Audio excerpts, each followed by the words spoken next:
নতুন নেইমার নাকি পরবর্তী ভিনিসিয়াস জুনিয়র?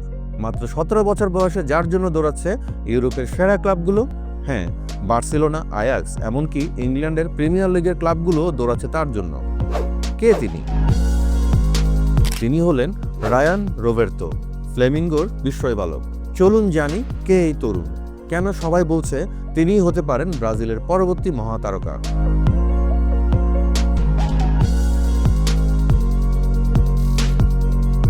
রায়ান রোবের্তো, বয়স মাত্র 17, এখনও পেশাদার পর্যায়ে অভিষেক হয়নি, কিন্তু তাতেও ব্রাজিলের ফুটবল মহলে নাম ছড়িয়ে পড়েছে আগুনের মতো। 2025 সালে ফ্লেমিঙ্গোর অনূর্ধ্ব 17 দলে 33 ম্যাচে করেছেন 20 গোল, আর তার সঙ্গে 14টি অ্যাসিস্ট। একজন উইঙ্গারের জন্য সংখ্যাটা অবিশ্বাস্য। রায়ান আসলে শুরু করেছিলেন অ্যাথলেটিকো পারানাইনসে, 2023 সালে যোগ দেন ফ্লেমিঙ্গোতে। তবে আগের ক্লাব পারানাইনসে এখনও তার 50% মালিকানা ধরে রেখেছে, আর এই জটিল মালিকানার কারণে তার ইউরোপ যাত্রার পথে তৈরি হয়েছে কিছু জটিলতা। বার্সেলোনা ইতিমধ্যে ফ্লেমিঙ্গোর সঙ্গে যোগাযোগ করেছে, জানতে চেয়েছে রায়ানের জন্য কত চায় ব্রাজিলের ক্লাবটি। একাধিক স্পেনের সংবাদ মাধ্যম বলছে বার্সেলোনা তাকে ভবিষ্যতের বিনিয়োগ হিসেবেই দেখছে।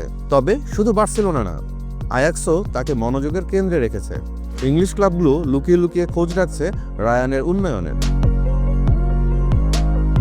ভিনিসিয়াস, রদ্রিগোদের মতো ব্রাজিলের খেলোয়াড়দের তরুণ বয়সে স্পেনে আনা হয়, তাই বার্সেলোনাও এখন দ্রুত পদক্ষেপ নিতে চাচ্ছে, যাতে অন্য প্রতিযোগীরা তাকে ছিনিয়ে নিতে না পারে।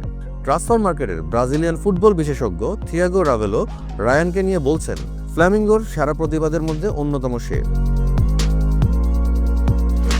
ভিনিসিয়াস জুনিয়রের পর থেকে সে সেরা প্রতিভা। তবে রায়ান আর ভিনিসিয়াসের খেলার ধরনে অনেক পার্থক্য। ভিনিসিয়াস খেলেন গতির উপর নির্ভর করে, আর রায়ান খেলেন ছোট জায়গায় ড্রিবলিং করে, নেইমারের মতো স্টাইলে। তিনি দুর্দান্ত 1-on-1 সিচুয়েশনে, ড্রিবলিংই তার সবচেয়ে বড় শক্তি। তবে এখনও পুরোপুরি পরিপক্ক হয়ে ওঠেনি রায়ান, আর রায়ানের এই কাঁচা প্রতিভার কারণেই এখনই হয়তো তাকে বার্সেলোনার মতো বড় ক্লাবে নেওয়া ঝুঁকিপূর্ণও হতে পারে। ফ্লেমিঙ্গো মানেই ব্রাজিলের সবচেয়ে ধনী ক্লাব। 2018 সালে তারা ভিনিসিয়াসকে রিয়াল মাদ্রিদে বিক্রি করেছিল 45 মিলিয়ন ইউরোয়।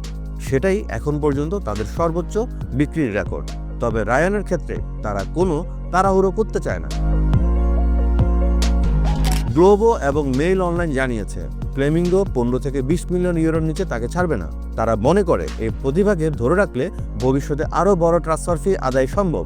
রায়ান এখনও পেশাদার দলে খেলেননি, কারণ ফ্লেমিঙ্গো তাদের সিনিয়র স্কোয়াডে অনেক বড় তারকা রেখেছে।